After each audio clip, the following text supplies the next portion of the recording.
Hello, good evening. Thank you very much for coming on Friday evening to this exciting event. My name is Sergei Guriev. I'm Dean of London Business School, and it's a great pleasure to welcome three outstanding academics who also come together with a very innovative idea they've been working on for a while. Sir Oliver Hart, in this country, sir means a lot.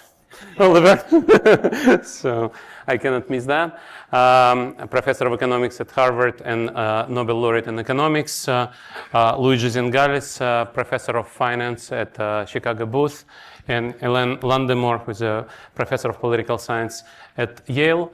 They together have written a paper which is essentially a policy proposal or a proposal for institutional investors that tries to solve the problem they are going to describe themselves, even though I've read the paper and can present it myself now too, after several iterations. The problem that may actually help companies and investors to think about how to resolve values trade-off. Think about how to elicit shareholders' actual preference over corporate decision making. I will not take any more of your time, and we agreed that Oliver, Luigi, and Hélène will speak in turn, after which we'll have time for your questions. Oliver, welcome. Thank you so much.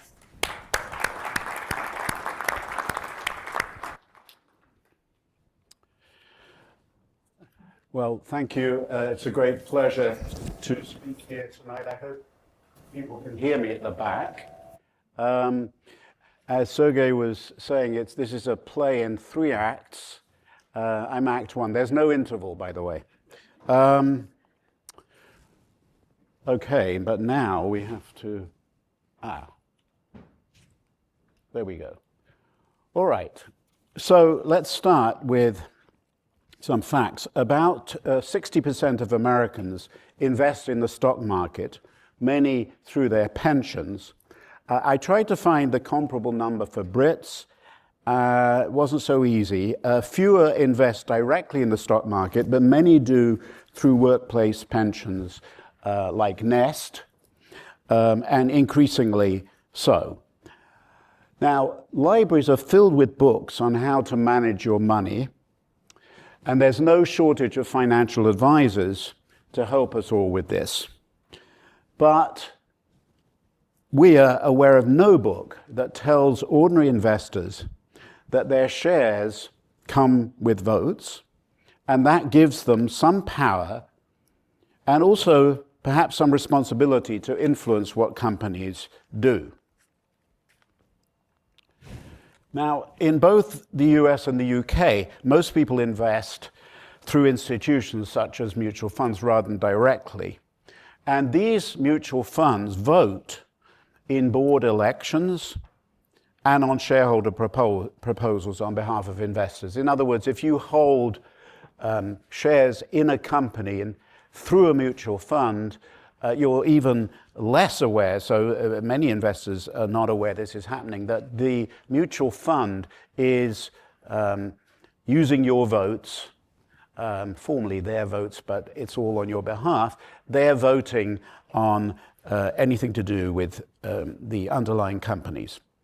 And as I say, most people haven't a clue that this is going on. Oh, sorry.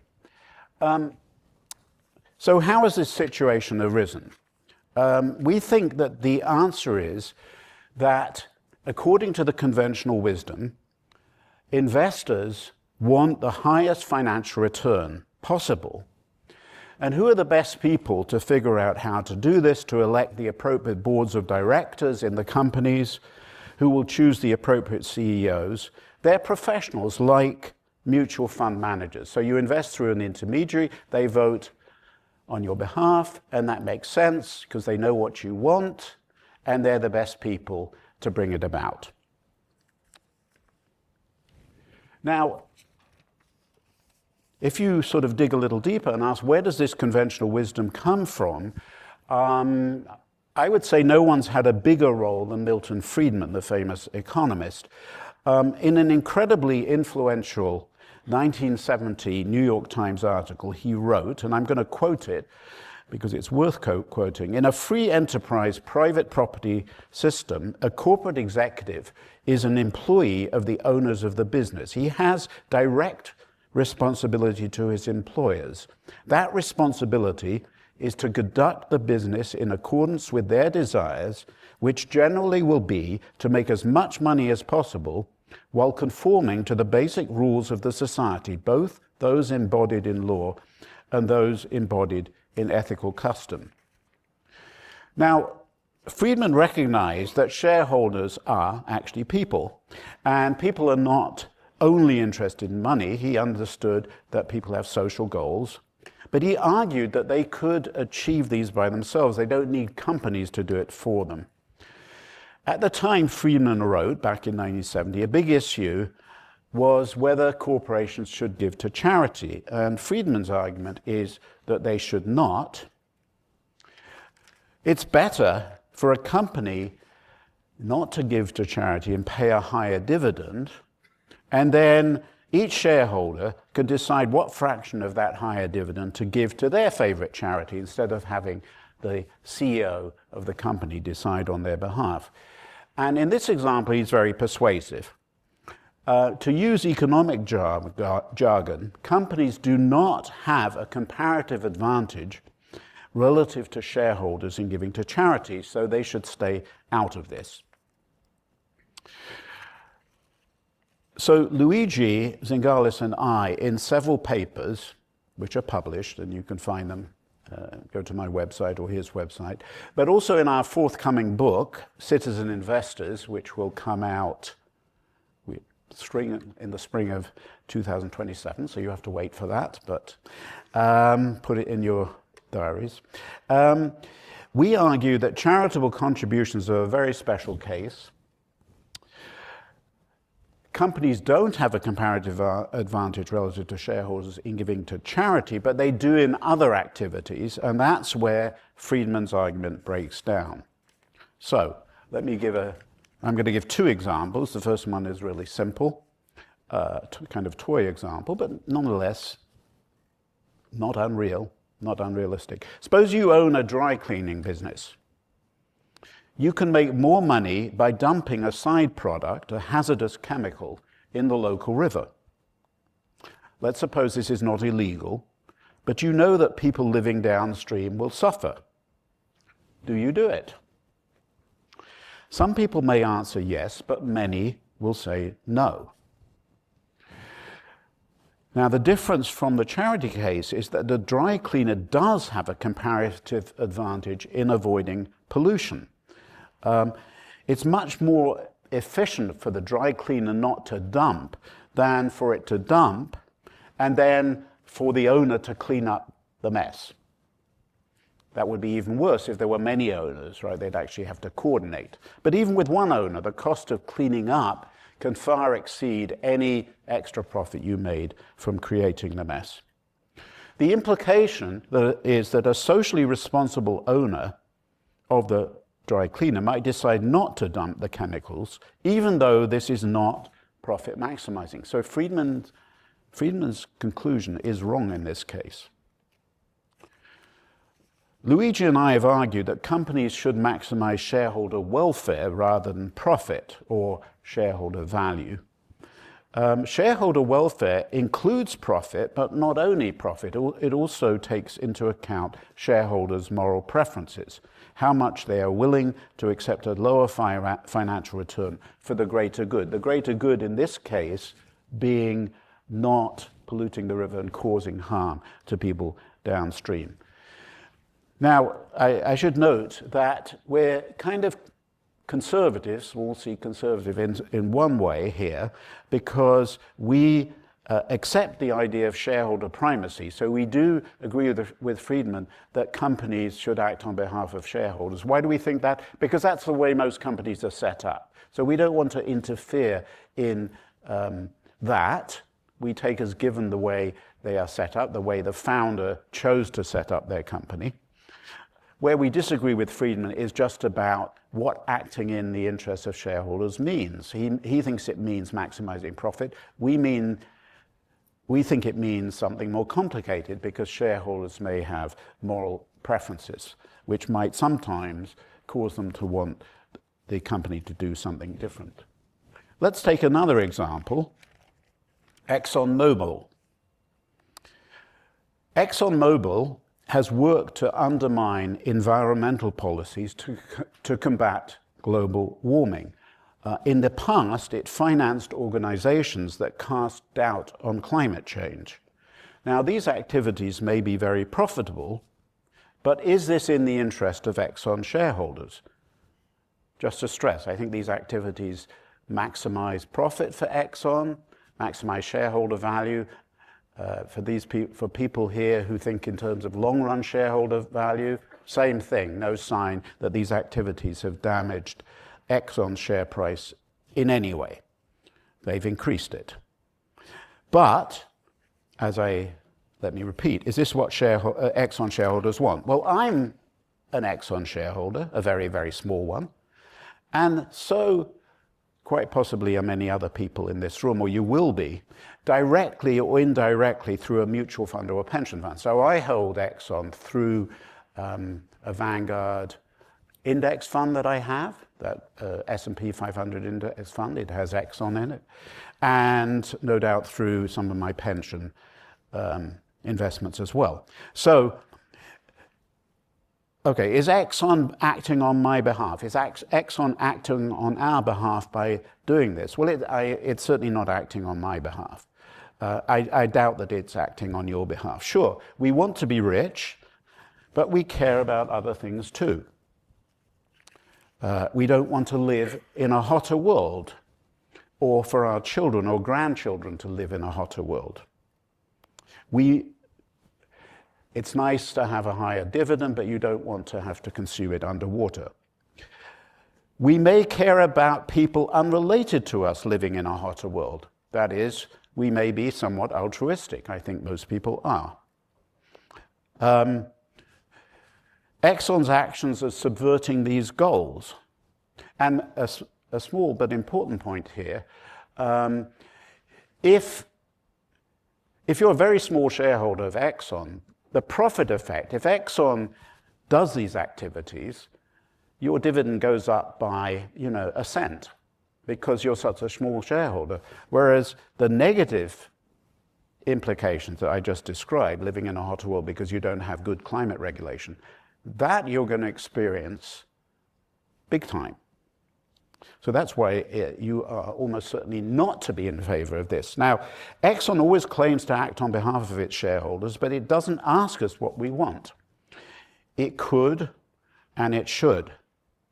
Now, as I was saying, much of the voting and engagement is done by the mutual funds through which most of us invest. So I don't hold shares in Exxon directly, I hold it through mutual funds. And when they vote and engage with companies, they typically do so in a way to maximize financial return, shareholder value, even though that's not arguably what we want. They don't ask us what we want, they could and they should. So we have the problem of companies not knowing what their shareholders want and intermediaries not knowing what their beneficiaries want. And now I'm going to turn over to Luigi, who's going to explain, and then Hélène, what we can do about this. Thank you, Oliver. So now we're going to try to see how to solve this problem. Before we do that, I want to ask, how many of you own a share in the US market directly? Okay. How many of you have seen something like this in your mail? Okay, much fewer than the people who responded. So this is a ballot for Exxon.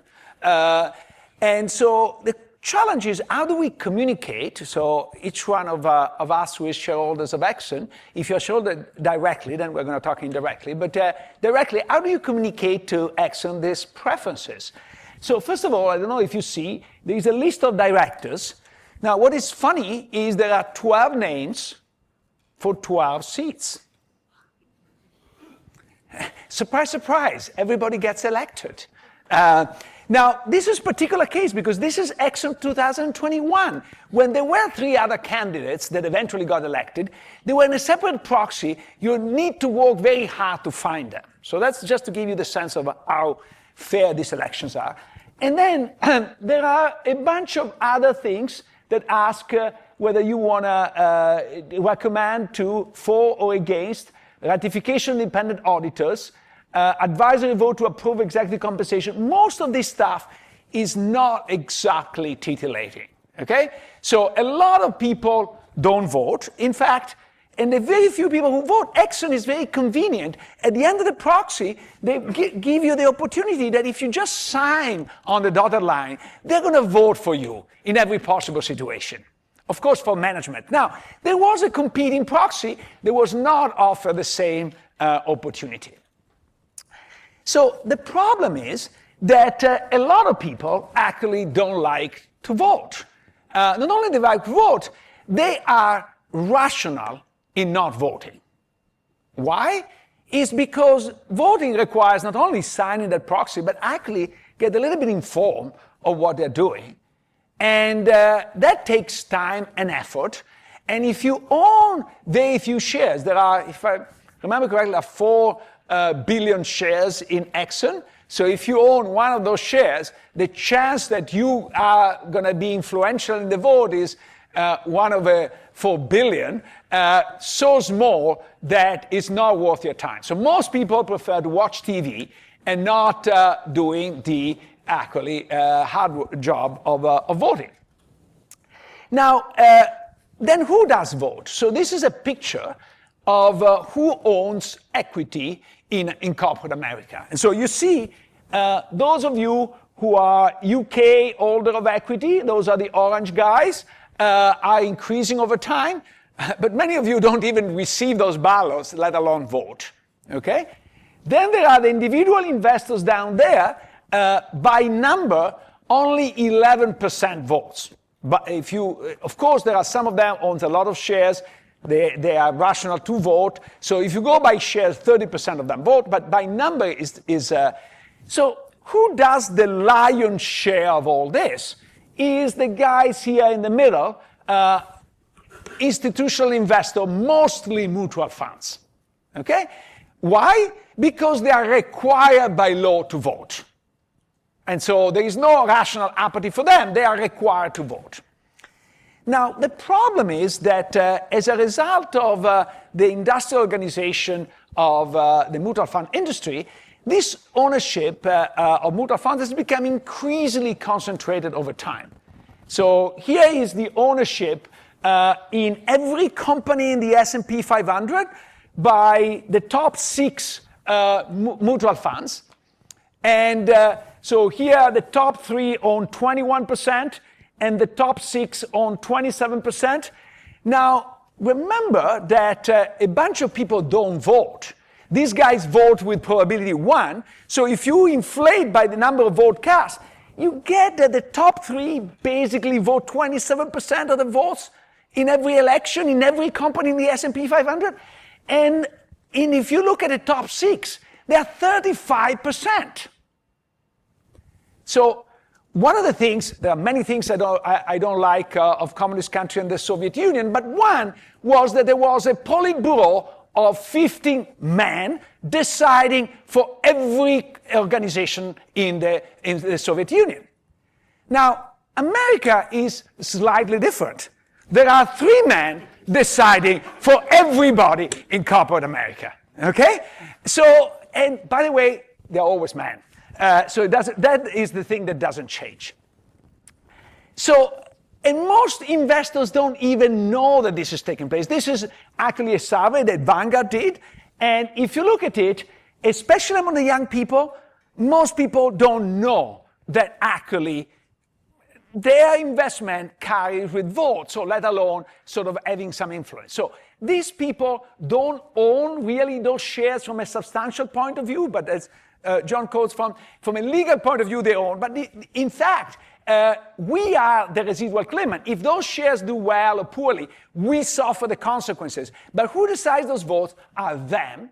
And that vote is very concentrated, so they're very influential. So what do you want to do?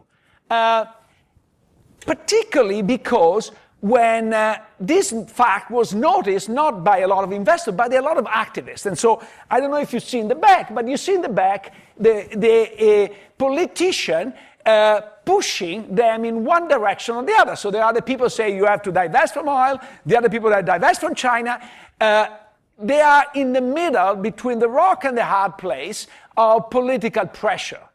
And so in this situation, they said, oh, we devised the perfect solution. We actually pushed down our votes to our initial investors. And this is what, for example, Vanguard did. They allowed the investor to choose the guidelines. And this is published on the page of Vanguard, is how investor chose. And the guidelines you give is, number one, you vote like the board wants. This is what Exxon was offering you, sign off the dotted line.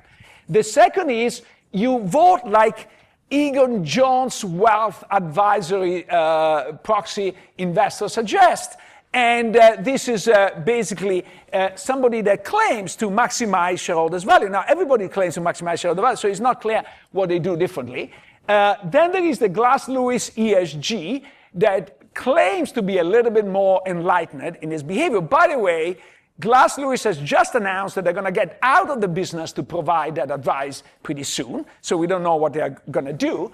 Then there is mirror voting. That is the most stupid things on the face of Earth, because you vote like everybody else, like the lemming. The good news is basically nobody chooses, so investors are smart. And then the other is you let Vanguard decide. Now, it defies the purpose that you actually spend the time to sign off on the dotted line of investor choice to choose what would have happened anyway if you didn't spend the time. Because Vanguard would have decided anyway to do it. And by the way, this has worked fairly well for large institutional investors. But if you go to individual investor, actually two things. Number one is they rely very heavily on two other big monopolists that are the two proxy advisory firms. And by the way, this is all thanks to Google Nano Banana that is providing this thing, so I have to give the proper advice. But the two proxy advisory firms are basically two institutions that are not accountable to anybody. They don't really directly suffer the consequences of their vote. In fact, some of them actually advise the companies on how to behave, so they are heavily conflicted. And the solution to pushing down the voting through is to give more power to these guys. This doesn't seem like the right choice. Number two, what fraction of people that are individual investors offer voting choice so far has chosen? Less than 1%. So we're back to rational apathy. People are not really getting engaged. And here there is an important distinction, because some people say, you know, like in democracy, you don't want to vote, it's your problem, you don't have the right to be represented. That's some people think. On the other hand, think about two individuals with the same amount of shares. One is a retiree, has nothing to do. The other is a single mother with 3 kids. The opportunity cost of time is pretty different, right? So the retiree would be there voting every shares he or she has, and the single mother has better things to do. Why the retiree deserves more to be represented by the single mother? There is no real justification for that. And so we decided to go back to the past. So this picture is a picture of a piece of stone used in ancient Greece. It's called, if I get it right, klerotikon. Is a way to randomize the representation at the Athenians Investor Assembly. And so what we are suggesting is we want to do something similar to in this domain, and Hélène will explain how these things work. What I want to finish my intervention with is this very simple piece. This is what really enlightened me when I first encountered Hélène and at work, is to say, from a purely efficiency point of view, do you want 100 million of investors in the United States? all of them to spend their evening going through proxy statements. That seems like highly inefficient. Why not to select a representative sample of that population and have them decide for everybody? We have the money to pay them for their time. Because they are representative, they actually are going to choose as the vast majority, and you save a lot of money. So even if you don't have any democratic instinct, you only look at pure efficiency. This is the most efficient way to do it. And by the way, you don't need to go to ancient Greece, because in England, in the United States, in many countries, we have a system like this that is called juries, right? And look at the juries in the United States. What do you notice? Actually, half are women, and 30% in this particular case are black. They're much more representative of the underlying population than anything else. So that's one of the additional advantages, and then Hélène will explain the other side. Hi, everyone. So I'm here to tell you a little bit about citizens' assemblies, which are the inspiration for investor assemblies. So it's not a fiction, it's not just a historic relic. It's something that's been tried in many countries around the world. We have many examples at this point. They often vary in size and denomination, but you could count up to, I say 800 on that slide. Actually, it's closer to 1,000 at this point. And because it's easier to give you a sense of what it's like by focusing on a particular example, I'm going to focus on the particular examples of the French citizens' conventions. So they are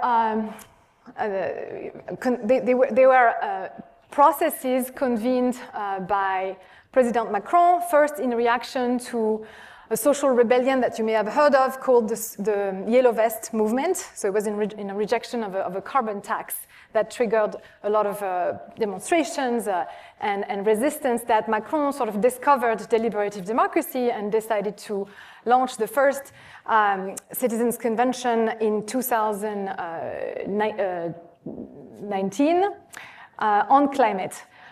It went relatively well, so he did a second one, which is the one I'm going to focus on more. It's a citizens' convention on end-of-life issues, because I was involved on the governance board of that particular convention, and so my pictures from that convention are better, and I thought I would give you the better illustration. So here are the 184 participants in that convention. The way you select people, many ways. You can send people to knock on doors at random. You can send mail at random. But you can also do what's called random dialing. That's a method that the French people used. You generate 300,000 phone numbers, 80% mobiles, 20% landlines, and then you identify at random again from that pool a set of volunteers from which you then select another subset to satisfy certain criteria, such as gender,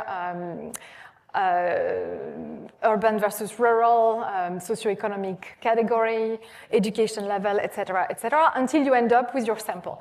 The sample, this is the biggest citizens' assembly in France, and I think in the range of citizens' assemblies that have been conducted to date. We really wanted a large pool, because in the first one, the attrition had been large enough to worry us, and in this case, actually, we overshot almost, because we recruited 185 people, and we only lost one. So by the end, we were 184. So it says something about how much the design matters. I think the first one overworked the citizens. They complained a lot about the amount of work they had to do, so we paced it better, and I think it explains in part why they stayed. So as you can see, it's a very diverse and sort of joyful sample. One thing I'll say, which is not said enough, is that these assemblies are actually fun, and people like them. They make friends. They discover new ways of thinking and living, and they come out of them with a lot of friends. So it's not just the information extraction that's actually important, though I guess in the context of shareholder, that's what we focus more on. It's also the transformative experience. They come out reconciled with politics. They come out with more self-esteem, and they come out with more knowledge of the political system, among other things. I would say that the citizens' conventions in France were protracted affairs. So the climate convention lasted 9 months and 8 weekends. The citizens' convention on end of life lasted a little less, maybe 6-7 months. But it's very time intensive. I'm not sure we need to have this much intensity for investor assemblies, although if they were turned into a permanent feature of corporations, why not? So you see them here lining up for the first day of the convention in the rain to enter this glorious brutalist building called the Iéna Palace in Paris, which is right next to I think I showed that at the beginning, right next to the Eiffel Tower in Paris. So there was also a sense of like, this matters, this means something. So if you organize an assembly and you're going to take a lot of people's time and energy, you need to treat them well. You need to, of course, pay for their transportation costs. You need to put them up in nice hotels, feed them well, pay for their daycare. All of these are incentives to make sure people invest a lot of themselves and are compensated for the time they don't spend with their families and or gardening or something else. The way these assemblies work is that there are plenary moments where they listen to experts, ask questions, engage in a sort of collective exercise of deliberation and thinking. But there are also moments for small group deliberations. All of them are facilitated by professional facilitators. It's also very important for the usual sort of hegemonic logic that we're familiar with to take over. So trying to equalize speaking time, trying to bring out the shy, as I like to say, trying to hear from voices that are usually sort of like hesitant or a bit too pusillanimous for the group benefits. And a principle that is very important that I think should be replicated in investor assemblies as well is that experts are on tap. Right? They're not there to decide, they're there to inform. And there are many types of experts in these assemblies that I think would be present in investor assemblies as well. Subject matter experts, of course, that come to educate and help the citizens educate themselves on a topic. You also have politicians, of course. So you see Macron up there, who was invited by the citizens themselves. They wanted to hear his views. And of course, the temptation on Macron's side was to turn this into something he could control. So he said, I'll invite you to the Élysée, and we'll have some champagne and petit four and all of that. And they said, no, we want to have an actual discussion equal to equal. So you're going to come to us, to this beautiful Iéna Palace that they had started to appropriate as theirs. And you're going to sit down with us. And I said, no, I'll lecture from a podium. And they said, no, you're going to have to sit down and talk to us at a square table in that case. So it tells you a sense of how, when you give a little bit of power to people, they can leverage it and sort of make sure they're not talked over and controlled. Same thing, you see the mayor of Paris, Hidalgo, who came and watched from the gallery. Very interesting pictures I find from the inversing the position of power in a way. Then you see on the third picture, you see the governance committee of the Citizens Convention. I'm actually not on the picture because I'm outside the frame, but these are people that are in charge of coordinating the assembly. I have some issues with the current way we coordinate these assemblies. I think it's still too top-down and too controlled by experts like me.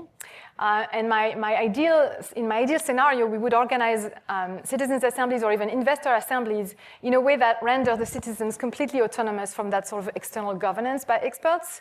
We're still working on the process. I think it can be done. And in any case, there are ways to make sure the expert stays on tap. I think we stayed very much on tap out of commitment, but also just from the fact that the citizens just like took control over the 9 months or the 7 months of the experience. So the important thing is that citizens remain on top throughout, and they very much do. So they had a team of legal experts in the climate convention that were in charge of reformulating their proposals to turn them into legislative measures, as was asked of them by the prime minister. You would think, well, maybe there's a danger of capture right then and there because translation into legalese, is ripe for this kind of capture.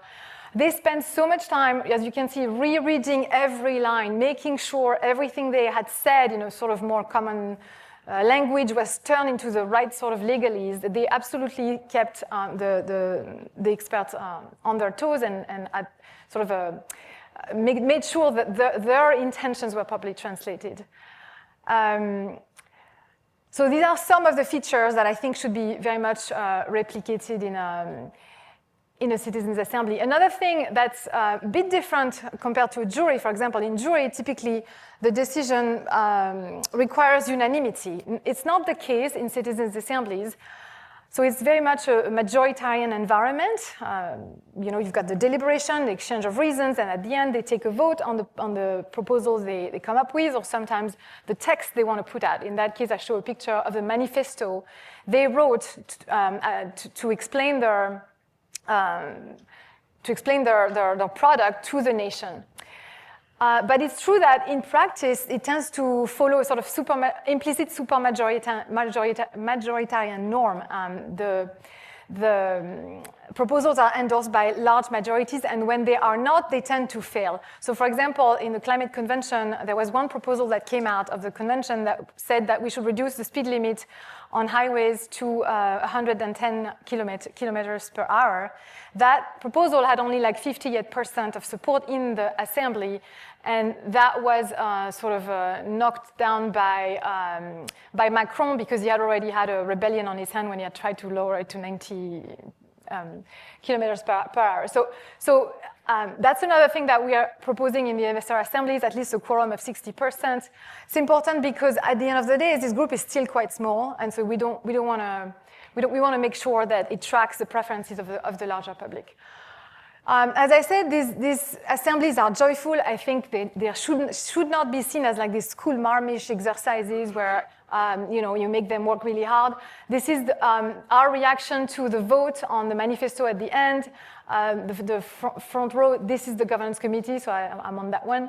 And there is truly a sense of pride and ownership in these assemblies. I fully expect that this would be the case for investor assemblies as well.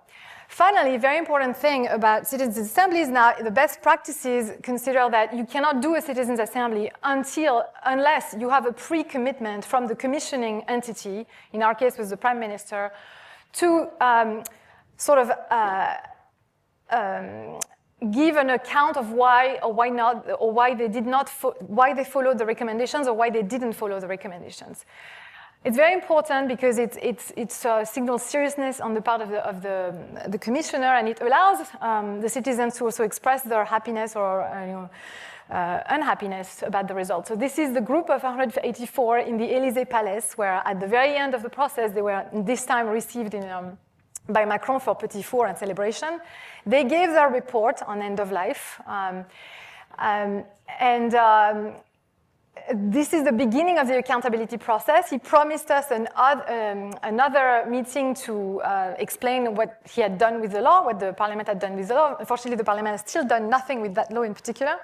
But in the climate case, they created an 8th session to precisely have an exchange about how the climate and resilience law had translated the citizens' recommendations. And what didn't go so well for the government is that the citizens graded the government, and they gave a grade of 3.3 out of 10. Because they thought that the implementation had just not implemented, they hadn't implemented enough of the recommendations or not well enough. And so I think this accountability mechanism is really important, and I would expect that if we try that in the corporation context, whoever is commissioning the investor assembly has to have the same sort of courage, to face the investors at the end of the process as well and give a justification as to why they followed or not the recommendations. So there are some differences between our model and citizens' assemblies. The key modifications are, one, the selection mechanism. As I just explained, in citizens' assemblies, it's one person, one lottery ticket, one citizen, one lottery ticket. In our model, it's one share, one lottery ticket. So larger investors are more likely to be selected. There are all kinds of reasons as to why this compromise has to be considered. But there are other models that could be explored as well, and in fact are explored in the context of pension funds. The other difference is the opt-out option. Investors can choose to bypass representation by the investor assembly and use pass-through voting instead, so we're creating maximum flexibility, just because at this point we think encouraging experimentation is more important than principle purity. So thank you so much. I just wanted to point out that I have a book that's coming out sooner in February. It's called Politics Without Politicians. If you want to read more about the French Citizen Conventions in particular, that's where I explain a lot about the details and the very heartwarming citizen stories that I've observed. I should say actually that the cover, the British cover, looks a little different. It's a glass full of water. It's a very smart pun by my publisher. So thank you so much. Thank you. Thank you very much, Hélène. Luigi and Oliver, please have your seats, and we'll have time for questions.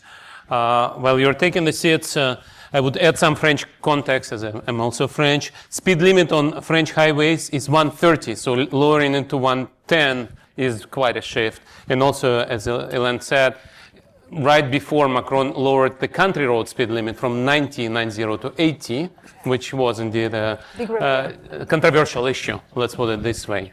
And the other French context I would add is 3.3 out of 10 is a failing grade, but it's not as bad as it sounds, because when French kids get, or students get graded, they're usually graded out of 20, and the best mark is 16. Nobody gets more than 16. 10 out of 20 is probably a failing grade, but it doesn't, 3.3 out of 10 is not as bad as it sounds in the US, for example, where everybody expects to get 9.5 out of 10. So we'll open up for questions in a minute. We also have online audience, so people who are watching us online, please also ask questions. We'll ask them as well. But before going to the audience, I have a couple of questions from myself. So this event is organized by our LBS's Institute, Wheeler Institute for Business and Development, whose motto is improving lives through business. Now, your proposal is about improving shareholder lives through business of institutional owners, institutional investors, sorry, mutual funds. So the question is, why, if it's an efficiency promoting proposal, they have not done it already? So if you think about this, if Vanguard believes what you are saying, making this offer to the shareholders should attract shareholders. Vanguard outperforms their competitors. Shareholders are saying, this is the organization that brings us higher welfare, improving our lives, actually asking us what we want companies to do. So that's my first question. My second question is, you carefully choose your examples, and you chose the lobbying example, which I think is a very, very important example. But of course, lobbying has the other side. Maybe there are companies who promote their own interest or their management interests, but there are also government, which is tasked with defending the common good. And maybe the problem is not on the company side, but it's actually on the democratic side, that government accepts this vested interest which lobbies for something that government is supposed to reject. I guess you believe that this lobbying is taking us in the wrong direction. So these are my two questions. I don't know who wants to answer. May I answer the first yes, question? Please. This is a very Chicago question. Yes, exactly. I'm prepared to good, good. I should say that Luigi has actually organized a whole conference for 50 years of Milton Friedman article, and all the papers are on the website, right? Yeah. So I highly encourage anybody who wants to know more about Milton Friedman, Chicago tradition. There is a website about this. Yeah. So this presupposes number one, a lot of competition, and in the system in the United States, especially when it comes to retirement, there is very little competition because the people, for example, at the University of Chicago, we have two options to choose from. These are not chosen from us, are chosen from the administrators. They choose them for a completely different reason that this. So there is not really a competitive pressure on that. Now you say, what about in the open market? In the open market, there is a lock-in effect even by the capital gains. And so, yes, people want to go to the best place, but if transferring that will imply paying a lot of costs, they're not willing to do it. Number three is the only metric that people are looking at the moment is cost. And so One of the reasons why Vanguard is so successful is because charges only a few basis points to run an S&P index. And this will add up to the cost. So, and until recently, I would say, the concentration was not so big to raise an issue. Now, not only is a possibility, I think is almost inevitable because the political pressure is too strong, and the evidence is that they actually trying to do something, which is this voting choice or pass-through voting. However, as I try to explain, that pass-through voting is eliminating the problem from the door and getting back from the window because you're transferring power to proxy advisors and you're retransferring power to Vanguard itself. So I don't think it fixes the problem. Our solution is the only one at the moment I know that addresses the fundamental problem, which is rational apathy, is the fact that each one of us is not motivated to participate, but collectively we would like to participate. Thank you, Luigi. Second question about corporations, lobbies versus the government. Maybe we should fix the government to protect our interests rather than fixing corporations who try to subvert government decision making? I can take that. I mean, in the US, there is a serious difficulty with that approach, which is that the Supreme Court has, in its Citizens United decision, has said that companies have a constitutional right to lobby. So actually, ordinary legislative action wouldn't work to say, you know, you've got to stop that, which is what you're suggesting. Now, No. What I'm saying is if government works well, Citizens United can try to lobby, but the government says, despite your money, despite your pressure, I've been elected by the citizens and I will protect citizens' interests. Oh, every politician's going to say that. Well, that's funny. I'm not sure I would necessarily rely on that, I have to say. Yeah. If I can offer some thoughts.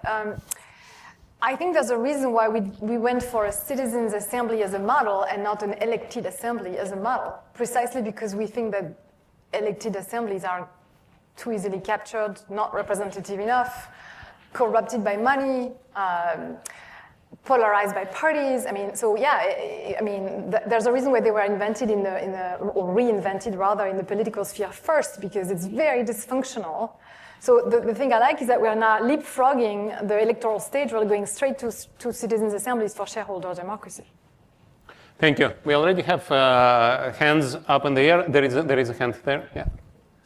Thank you so much for your presentation. I'm wondering why you think that this is, let's say, the best solution to internalize basically shareholder preferences rather than, for example, I don't know, a market-based solution where we think of antitrust acting, breaking down basically this oligopoly and letting mutual funds compete on several dimensions, including like social preferences or ESG, political issues, whatever you want to have in mind. Yeah.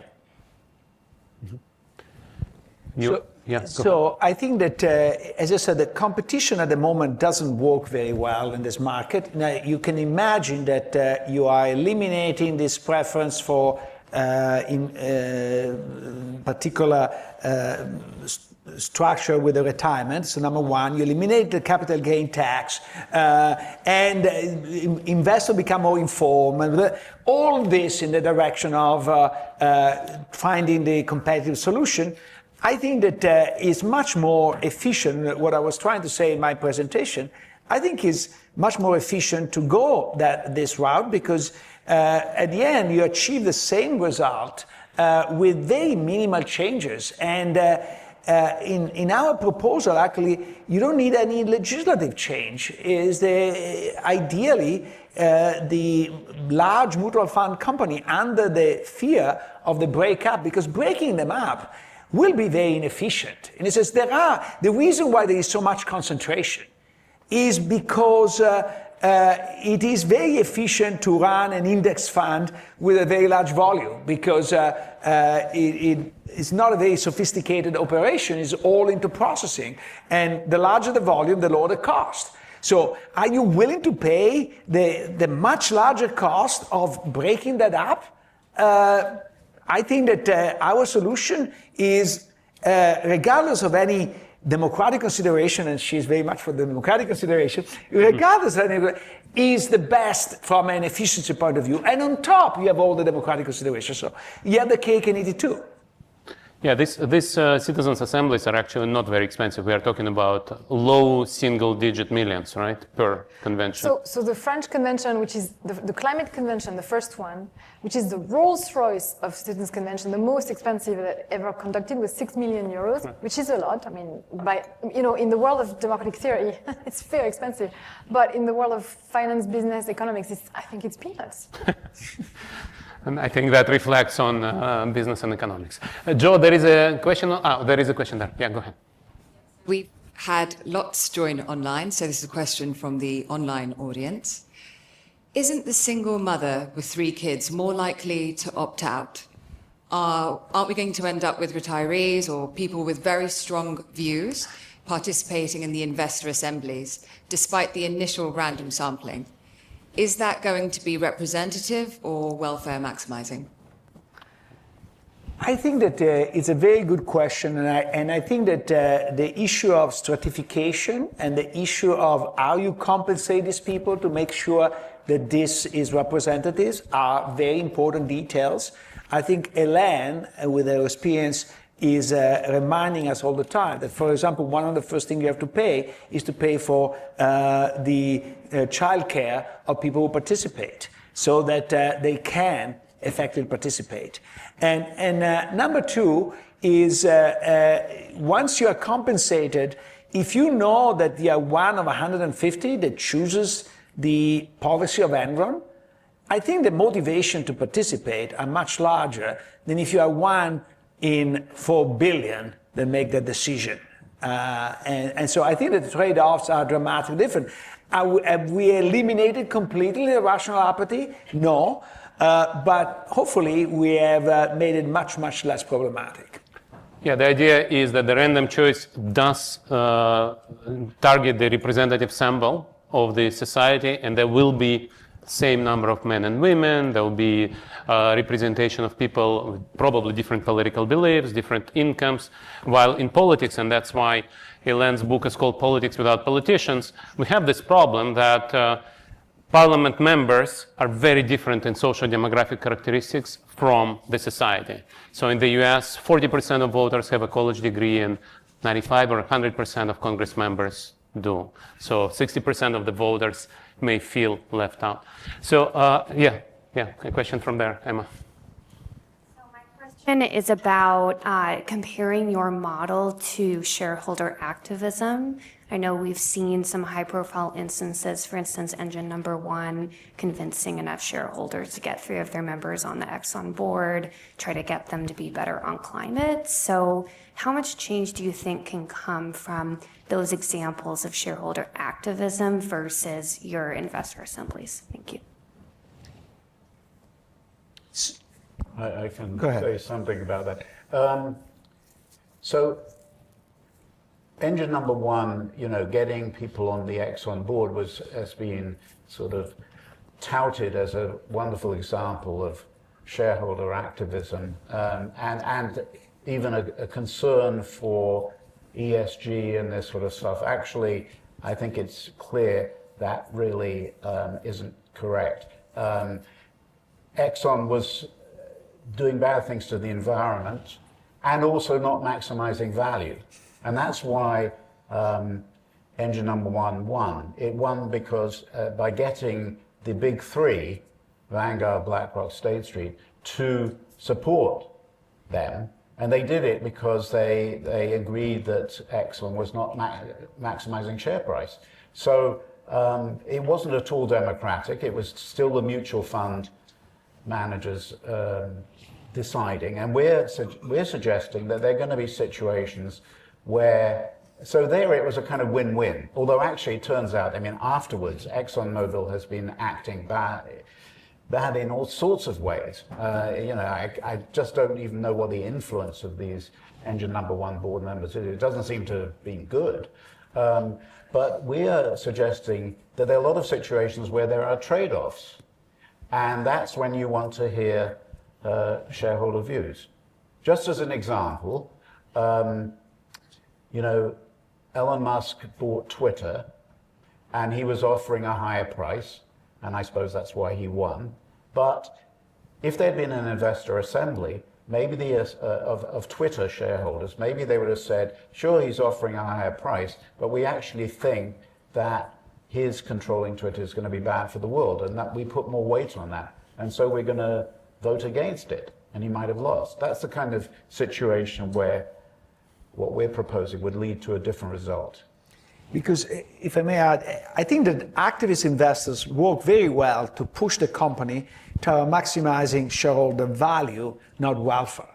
Our mechanism is to actually introduce some morality back into companies, because, as Oliver said, the single owner running a dry cleaner has some moral compass in his or her decision. But today's corporations have none, because they are pushed toward only shareholder value maximization. And so at the end of the day, there is no force that introduces some morality. So our mechanism is a mechanism to introduce some morality back into corporations. Yeah, I thought at some point you would say that this proposal is not implemented yet because your book is not published yet. And people have been trained by generations of economists who've read Milton Friedman, but once the book comes out, people learn and start doing the right thing because it's in everybody's interest, right?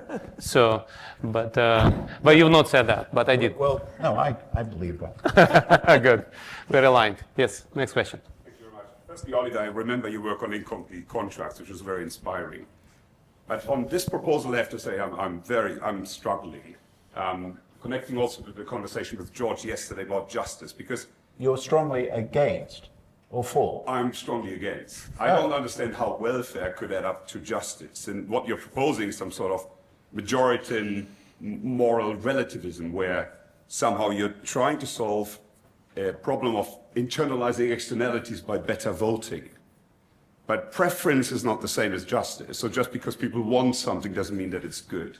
Secondly, the aggregation of preferences that you're providing, even by some randomization or by sortition, is not solving an aggregation problem that we have been struggling with in terms of preference, welfare preference aggregation forever. And it doesn't take Arrow's impossibility theorem to understand that we've got a problem there. So I really don't understand. And what about the standing of non-shareholders? What is about the moral concern of someone who's not represented? Because implicitly you're subordinating moral concerns to ownership, which I think in this day and age to suggest that shareholder primacy is a tenable moral proposition is ridiculous. And you have not supported it. You say that's the starting point. So an institutional starting point, yet from a justice standpoint, it's completely indefensible. So I don't understand how from a moral justice perspective you can honestly put this forward as a solution to the internalization of harm. Yes. So I would be curious to see what your alternative solution is, because we're not trying to make it perfect. We're not aiming for an ideal world where all the issues will be taken into account and, employees would have a say, you would aim for a higher bar. We're just trying to consider improve on the status quo. So just realizing shareholder democracy, which is a joke right now, I think is an improvement, where you actually give a voice to these people. And the aggregation of, I don't understand it. When you bring these people together, they're representative sample demographically, so you're going to track their preferences. But we don't want to just track their preferences. We want to produce a collective will of sorts, right? Through deliberation. These people will talk to each other and come to some sort of agreement about, okay, how much of a financial hit are we willing to take for some improvement to the environment, for example? Or, these kind of values trade-offs that someone needs to make, and currently it's made by the three people at the top. It could be made by a representative sample of the shareholders. It seems to us it's a considerable improvement from the status quo, even if it doesn't meet some higher standard of justice that I'm not sure I understand you have. Yeah, I think we'll move to the next question. Yeah. We can talk after. Yeah, we talk afterwards. Yeah. Panel, thank you very much for the talk. My name's Sam Baker from Business Declares. Clearly governments are failing us at the moment. Big corporations are failing us. We're making no progress really against the polycrisis of climate, biodiversity and social inequality. And I think that any step towards greater democratization of production is probably a good thing, even if it doesn't necessarily resolve the issues mentioned just then in terms of justice. I guess the pragmatic or practical question I've got for you, though, is how do you who is it who not only selects the themes that are addressed or talked about in the Citizens' Assembly, but how are they framed? Because I think the framing is super important, and some of the trade-offs have already been mentioned. People's perceptions and presentation of those trade-offs may be right or wrong. Well, they'll almost certainly be wrong, but also it'll be nuanced and varied and complex. So what are we going to do? We're going to run 1 a year, 100 a year? How does it work? Who selects them? So that's one concern. And then just the other thing is, I would hope, I mean, you said it's cheap. It's not, it's not cheap, particularly if you're going to run lots of them, and it's lengthy, and it's time and it's resource intensive. And I would have hoped that technology could answer a few of those questions. And you mentioned efficiency about 10 times, so why can't we have a more efficient way of running a Citizens' Assembly as well? Yes, so I don't know if the alternative is that much cheaper. We were just told today by someone from Vanguard, I believe, that they have a team of 70 people. How much are they paid per year at that level of, the finance world to basically figure out what the shareholders want, etc. I think we're paying, in Citizens' Assemblies, we're paying them minimum wage. It's 80 euros a day. Ours are very long. Those could be very short. Those could be online. Those could be AI augmented. Those could be made a lot more efficient. I think there's, 6 million. It's like, as I said, the Rolls Royce. I'm trying to create one in Connecticut for $1 million. I'm sure at some point we'll figure out a way to make this much cheaper and much more replicable. So I'm not too worried about that. And I do think you get an enormous value in terms of legitimacy. Because right now, the decisions are profoundly illegitimate, and it's causing all sorts of political issues. So you have to, democracy has a cost. If we keep talking about shareholder democracy, it has to mean something, even at a cost. And Hélène suggests to get rid of politicians, and politicians are expensive. Not for what they are paid, but for what they pay. Yeah, sorry, Luigi. Yeah, go ahead. No. I said you're raising an excellent point about who picks the topic. The way we envision is that people are selected, and then they first meet once online to appoint a subcommittee that will select 2 issues to discuss that particular season.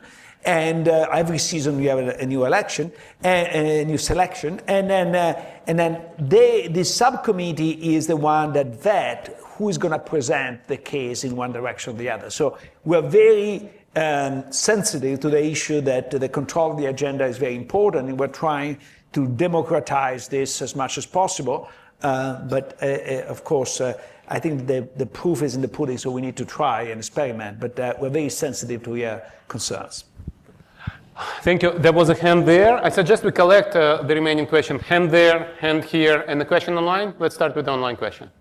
No? No? Okay, good. Question there.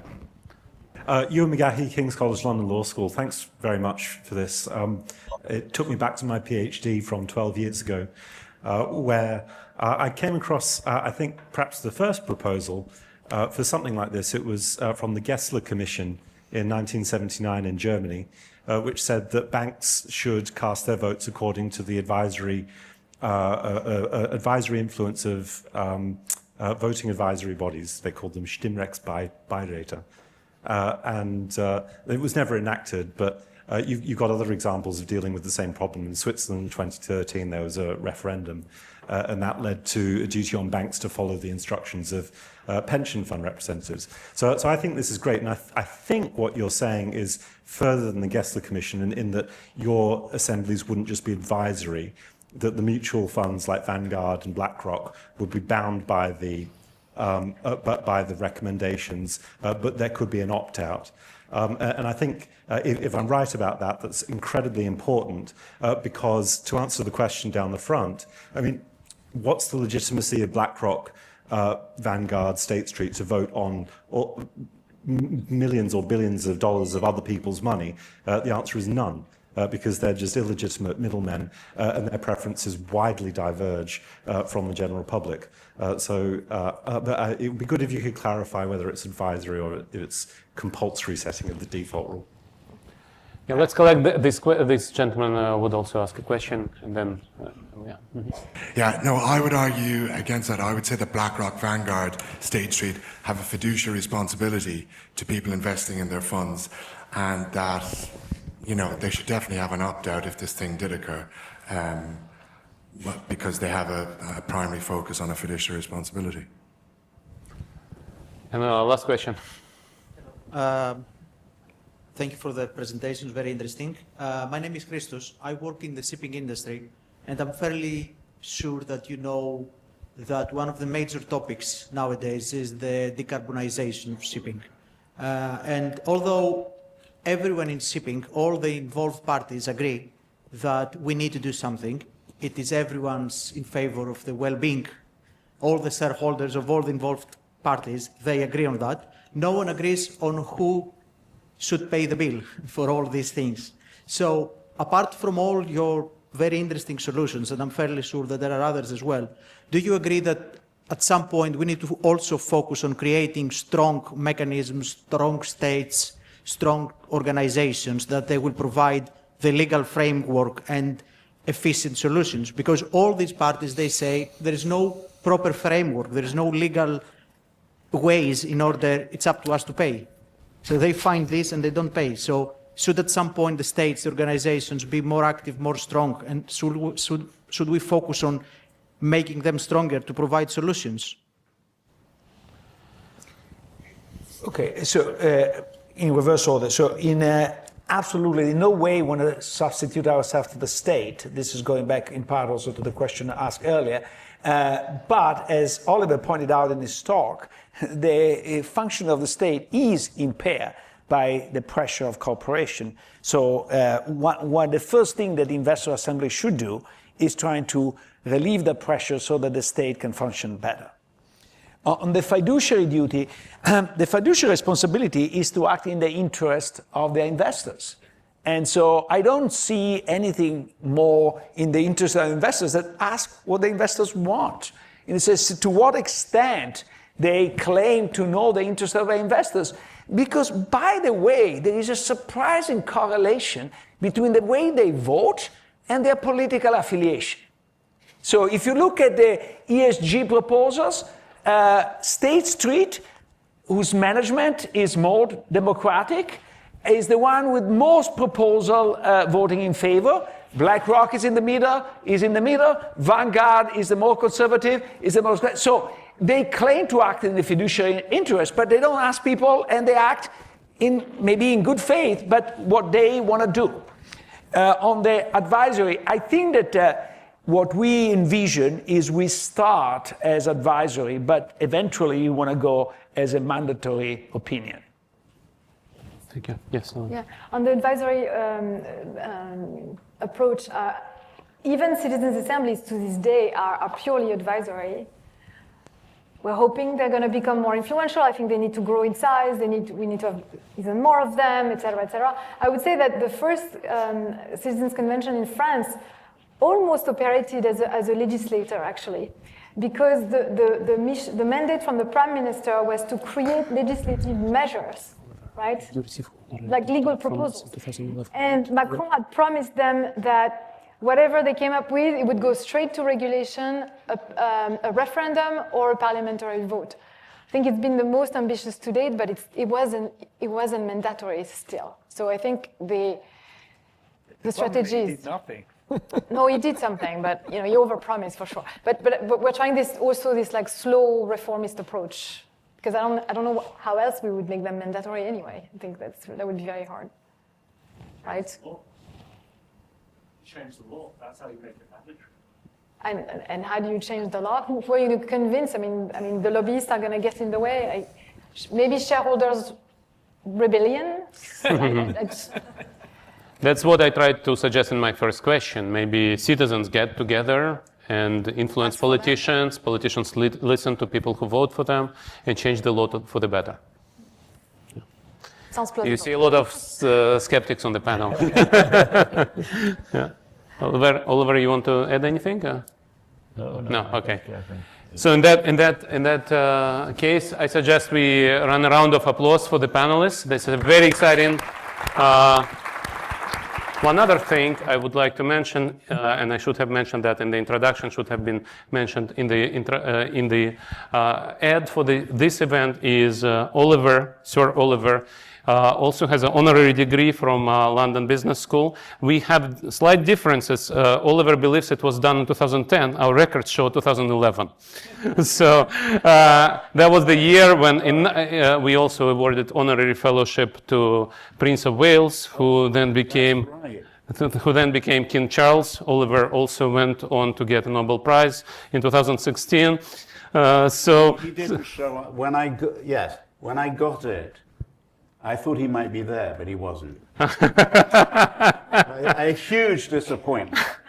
So in both cases, it's an advertisement for our commencement ceremony. So don't miss congregation ceremony in July. People who get honorary fellowships and honorary degrees can go on to greater achievements like Sir Oliver shows to all of us. Thank you very much, Oliver, Hélène, Luigi.